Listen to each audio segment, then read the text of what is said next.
Welcome back. Today we're taking a look at this Teslong MS100 digital USB microscope.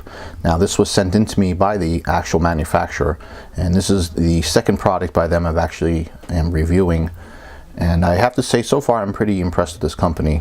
Now the thing about me in reviews, they are unbiased, and I know a lot of people out there who say review videos on YouTube usually are biased, but honestly I take a very in-depth look at these things, any product that I review, and I take a look at it as if I'm the person using it for myself. Most of the products I give away at the end as a review, unless it's something I really want to use here in the lab for future videos.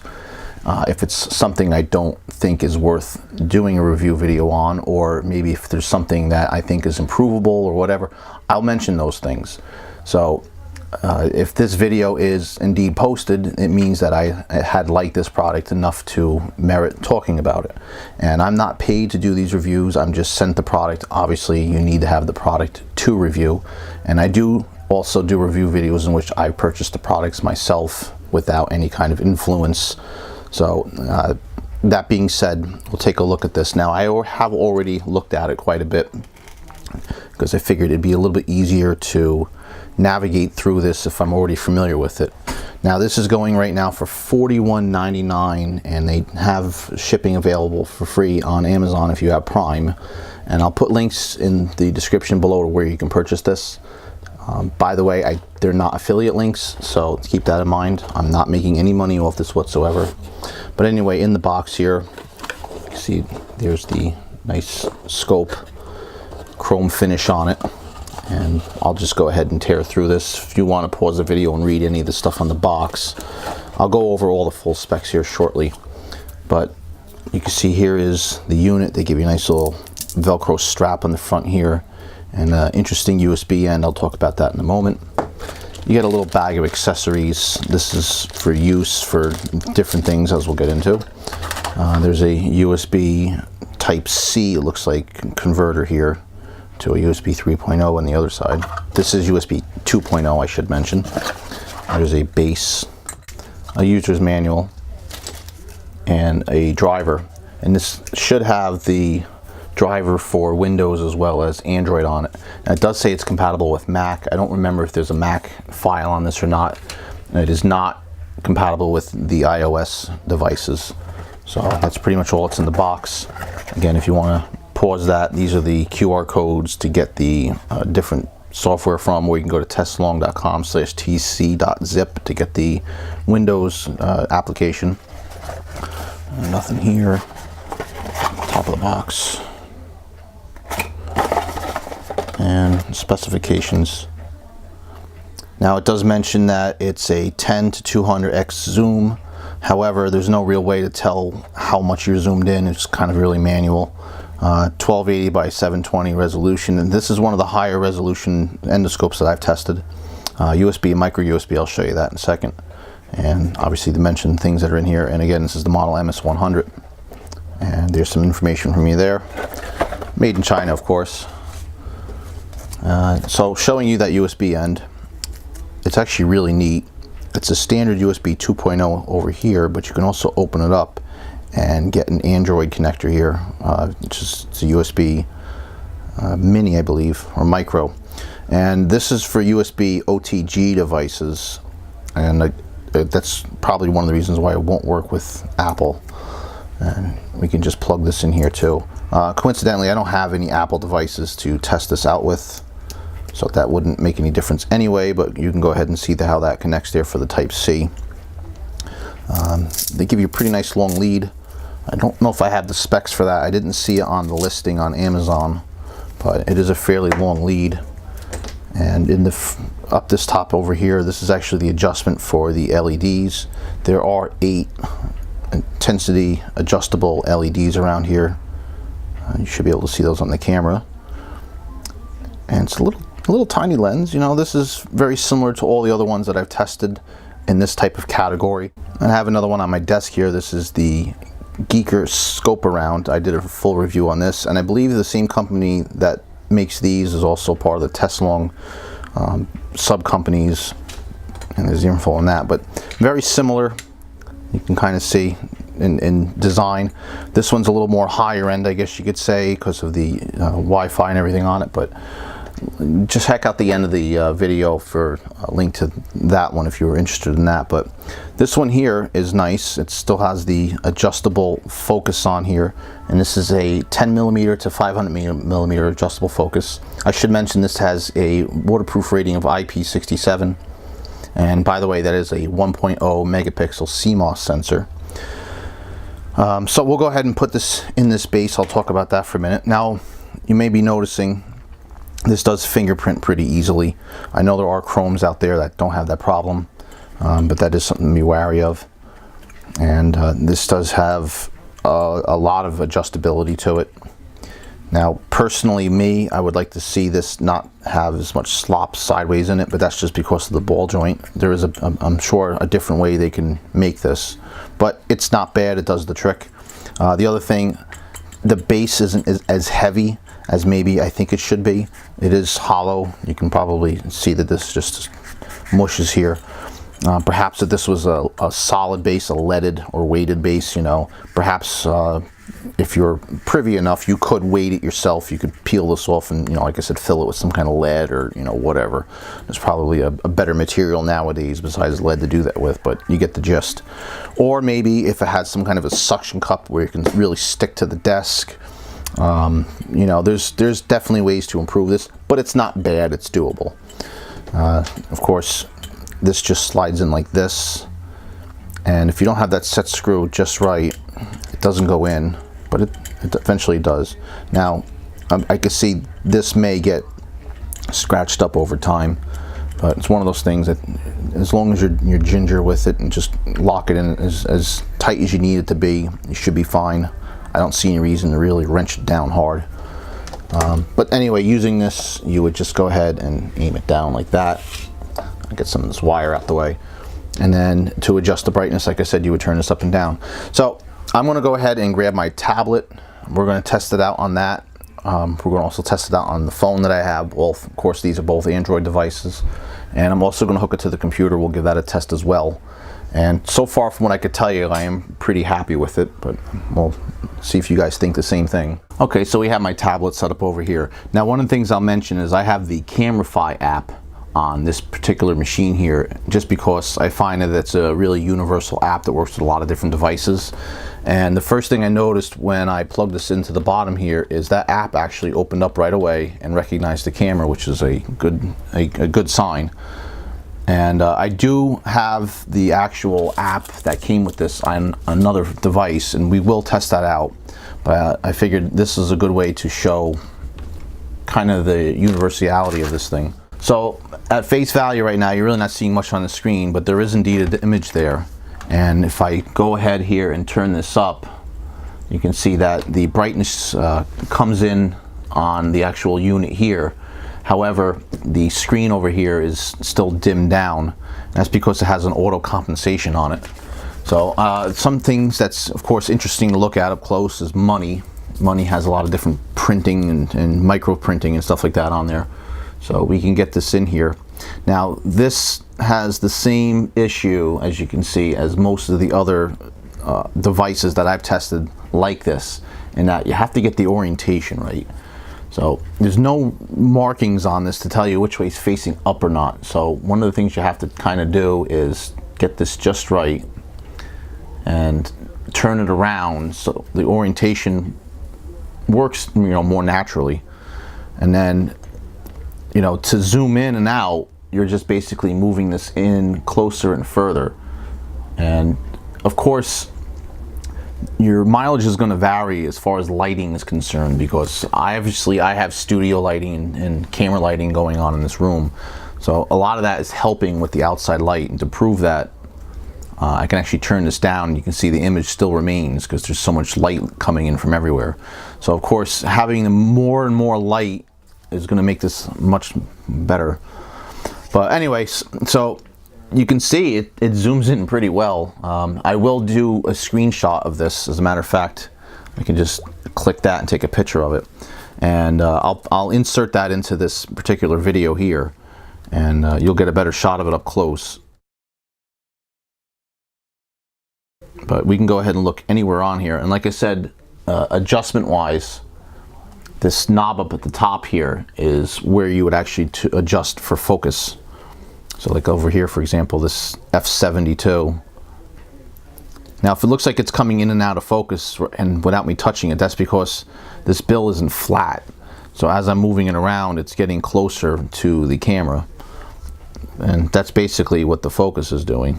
Now see, this is the issue I was talking about. Once you get it focused in on something and locked in where you want, adjusting it, you can easily adjust it, but if you're not ginger with the stand here, the stand just wants to slide. I may do a video in the future of improving that stand, because that is something that would be much nicer in my opinion, like I've said. But yeah, it does work the treat, as they say. You can see pretty clearly on this. Now let's see if I could find any of that micro printing. You know, this $10 bill might not necessarily have it, but there are some little cool things, like in the background over here you can see these little 10s. And you can also see the fibers in the paper itself. Now you can see there is a color adjustment here as you move this around. You get to some of these areas that are brighter, the camera is compensating for that. That's probably more in software. You can probably adjust that somehow. One of the things, the refresh rate on this is pretty nice. I've seen a lot of other cameras where it wasn't as great. So whatever sensor they're using in this seems like it's pretty nice. Here you go, here's some pretty small printing, but definitely not micro printing anywhere. I mean, there's a lot of lines in his shirt, like these little dashes and stuff, that they're really tiny. And I could pull this out, and you see it gets all fuzzy, and then we can just go ahead and adjust the focus here to see that really clear. So yeah, resolution on that's pretty nice. There you go, there's some really nice micro printing. United States, America, $10, repeating there, above Hamilton. Now, to my naked eye, I can't see that little print. In fact, let's get in closer, but to this camera, obviously, it makes it out pretty clearly. And it always fascinates me how we have technology out there that can print that small, and now that can actually see it.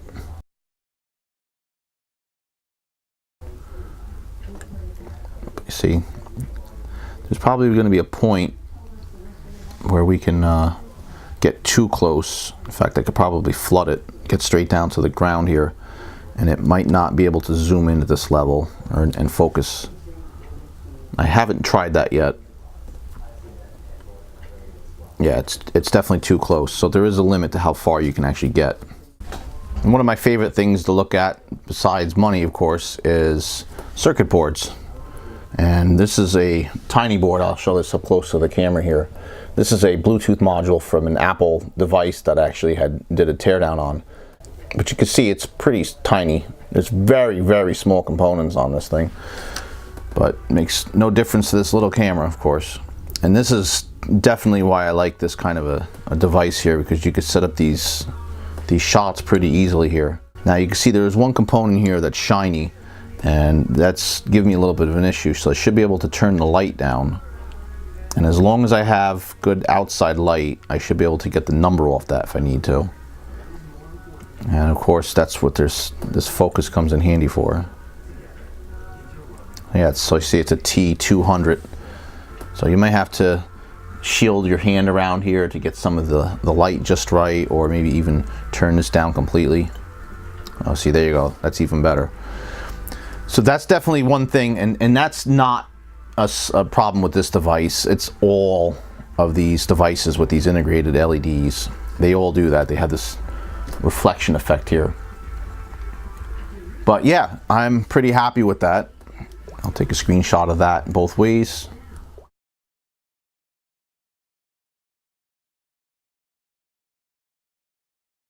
This will of course do video. I'm not really sure how well that's going to look, but we can go ahead and give that a shot.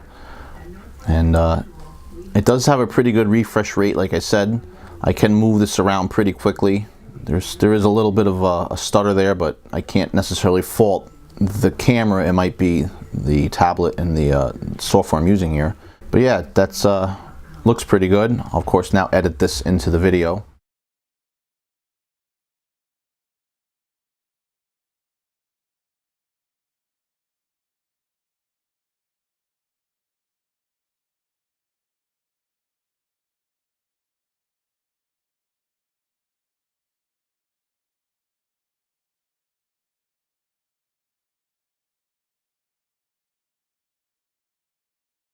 Okay, now I want to take a look at the cell phone.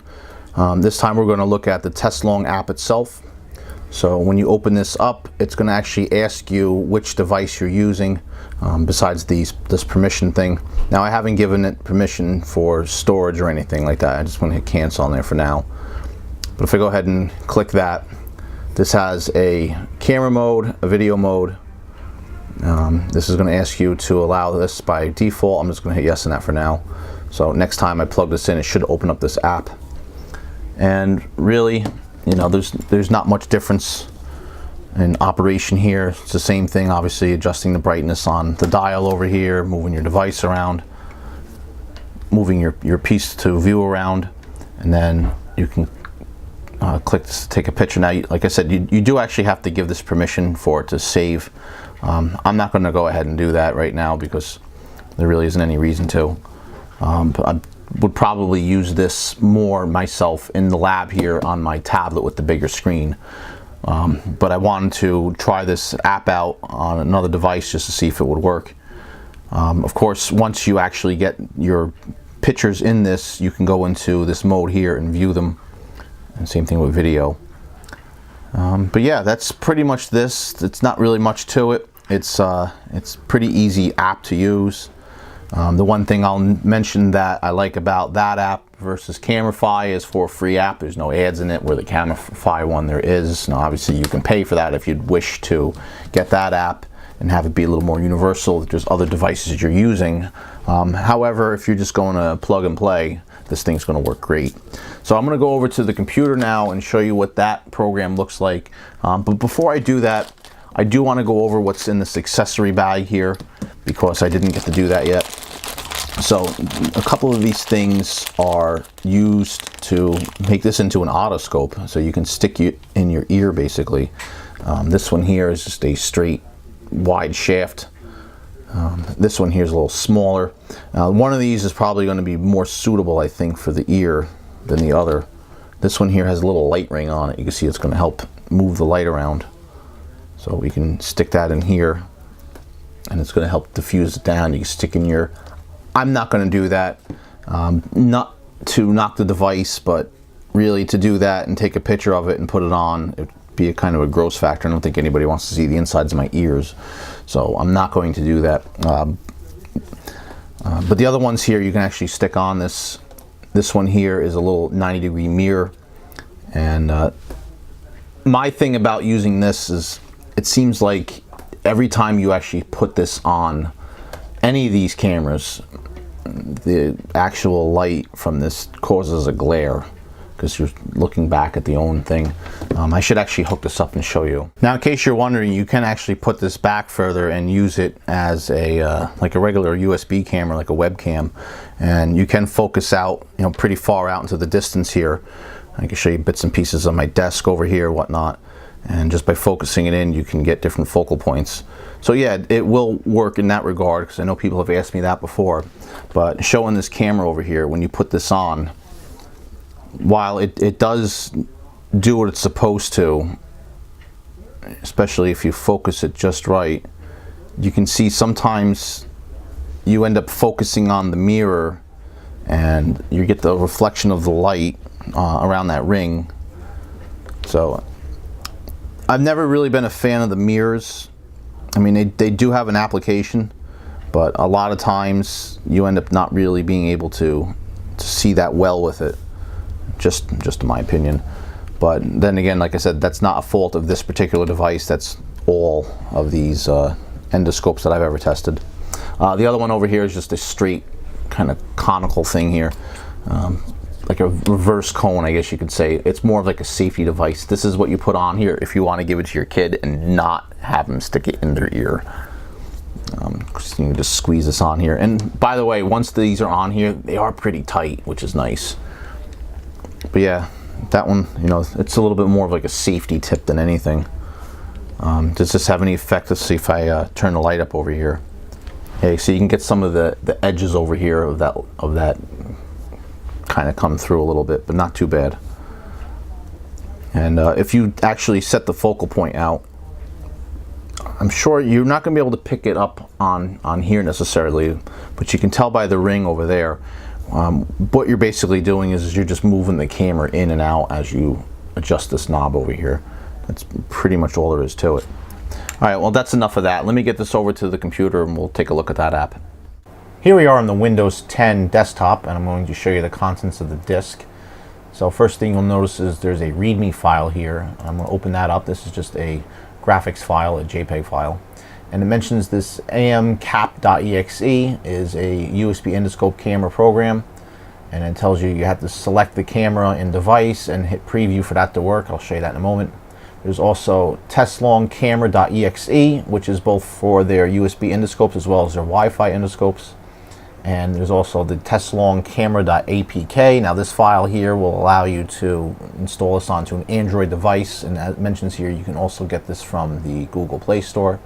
It comes with VLC, which is a media player for Macintosh computers, for Mac OS specifically. And of course, that's pretty much all that's on this disk, and I can show you back here, there's the 4 files in question. So I'll open up the AMCAP program first. It's been a few days since I filmed the $20 bill portion of this video, so now I have a $5 bill as change. So I'll blow this up full screen here and show you. And indeed, this is a live image. I can go ahead and move that.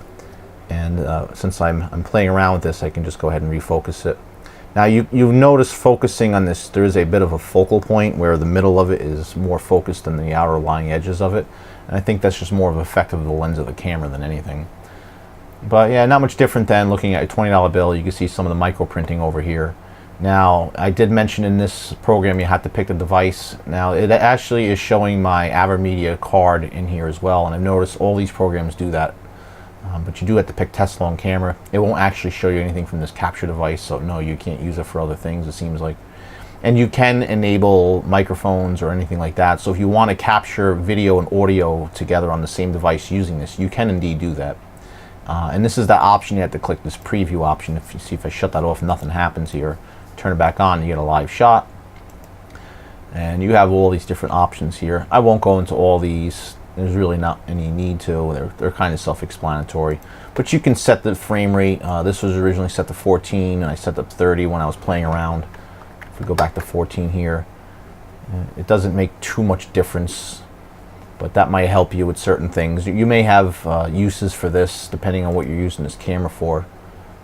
But this seems like this does more of video capture than anything, because if I do the MPEG 2 option, I get a little error here. If I shut that back off, it goes back in, works fine, and I can go in here and start capture, and this will make a new file, which I can go ahead and save and all that, but again, not going to do that. That does that in AVI file, it looks like. I do like the Teslong program itself a little bit better. Now this one does actually come up with the user access control here. So we'll just clear that out. And once this connects, this one seems like it gives you a lot more options. Like you can go in here and choose the video renderer, you know, what kind of audio compressor you want to use, and they do give you a lot of options. Again, this may or may not be useful to a lot of people. Some people just want to go ahead and hit record and go with it, so the other program might be a little bit easier. But what I do like about this one is you can actually change the prefix of both the videos and the pictures here that this creates. And you can do intervals too, which is kind of like a time-lapse kind of thing. So that's pretty neat that you can do that. You can set the locations of each one, so if you want them put separately, you can do that. You have the option of recording audio or not, just like the other thing. And 2 smart buttons here to either take a photo or record the video. So if you do take a video here, right, just take a photo. I have this in interval mode at the moment here. So you see it did take 2 snapshots here. But to go back into settings, you just click this tab and we can turn this interval off. And then now we'll just take a single photo every time I snap it. There is a bit of a delay here. You can see that if I move over to the serial number here, take a photo. You can see it's a few seconds of a delay, but you know, that's fine. And you know, you have a video tab, you can go in here. This is where videos would go. If I record a little video here, I'll just go ahead and move this around a little bit. Stop. Now you see it started the file over here. That file is what actually was being recorded live at that moment. It doesn't actually create the file after it's being recorded. This is kind of like a placeholder. But yeah, so if I go in and click that open here, you can see it plays back just fine. And yeah, Winamp for the win. I still use that.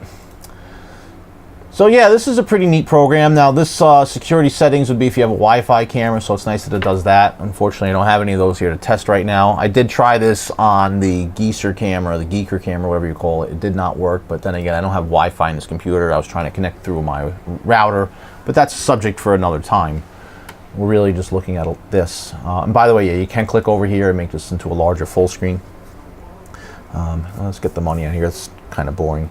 Now I do have this on a white piece of paper. My desk is kind of ugly. I'll show you that in just a moment here. This is actually one of these fake wood printed desks. You can actually see the ink in this printing, and it's been wearing off quite a bit. So this little brown area is the ink from the textured wood fake look, and the rest of this pitting here is just where it's worn off. So the white background makes it a lot nicer for this, especially since it bounces a lot of the light off. And I'll go ahead and put that little circuit board back under there that we looked at before and get this into view, focused. And not too bad. You know, depends on what you're going to use this with, a PC or, you know, your tablet or whatnot. You know, it might be a little bit easier to use the tablet. You know, it's a little more portable. You can take it with you on your bench. You know, the computer's got its own usage. So far, I think I like the app better, I think, than the program here for the PC. But anyway, that's enough about that. I do have one thing I want to show on the bench, so I'll go move back over to there. So you may have noticed that I actually recorded this video over several days, and that's just because of scheduling. However, at some point I had to copy the contents of my camera over to the computer and start editing the footage, since I had forgotten where I had left off. And in doing so, I noticed a little bit of a mistake that I made. At one point I mentioned this camera here, and I kind of had them both side by side, and I paused on it and said, wait a minute. You notice how this one here has this little plasticky clear piece sticking out of it, and this camera does not. However, one of the cones in the box had this inside of it, and I pointed it out it was for diffusing the light. Well, that wasn't entirely wrong. This is actually supposed to pop out of there and sit in the end of that. And this is what I'm talking about. You can see it's a little plastic conical ring here, and it just has a little groove in here that sits into the bottom like so. And once it's in there, it is pretty tight, but I'm assuming what happened was that this was actually popped on here and pulled off. I don't know if I mentioned or not, but this was actually open before I got it. So I'm assuming this was a demo unit that they either had in-house or was a return or something like that, which is fine because it's just being sent to me as a review item. I didn't purchase it. But I thought maybe that somebody had popped that on. When they pulled it off, it came out with this, which makes perfect sense. In case you're wondering, this is just from some construction-y filth I've been working in. It's very hard to get off my fingers. However, I noticed that having this on here had some detrimental effects on the quality of the picture. It's not something that I really paid attention to on this camera when I tested it out. It might be something I had to revisit. But this one here, I said, uh-oh, I didn't have this on the whole time. Let me go back and take some new footage and see what happens. And I was not happy with the pictures. The light comes out around the outer edge of this camera. If I pop this back off, I know I showed it off earlier, but I'll show it again. You can see the actual LEDs in there, those little yellowy spots. When you put this on here, this captures that light and the whole thing kind of glows, and it seems like you just get more of this like halo effect on the actual thing you're trying to take a picture of. And also it changes the focal point just a little bit, because now you actually have this extension on here, so the camera is actually set back that much further. So what I'm going to do is I'm actually going to go hook this back up to the computer, and I'll take some comparison shots with and without, looking at the same thing, and I'll let you guys decide on what do you think looks better.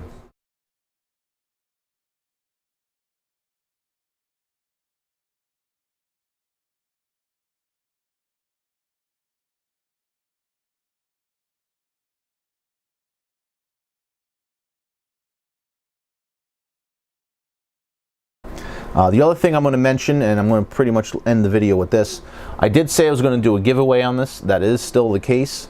However, I'm going to do some modifications first with the base, maybe come up with a different way to set this up, amongst some other things. So expect to see that in a future video, and with that there will be the announcement for the giveaway and the rules of it and so forth and everything else. And with that, I want to thank you for watching this video as always. If you're not a subscriber to this channel, I would appreciate if you did hit that subscribe button and also click the bell so you get notifications about future videos and announcements and stuff. Don't forget to give a thumbs up or a thumbs down and leave a comment below. Thanks for watching. We'll see you guys around.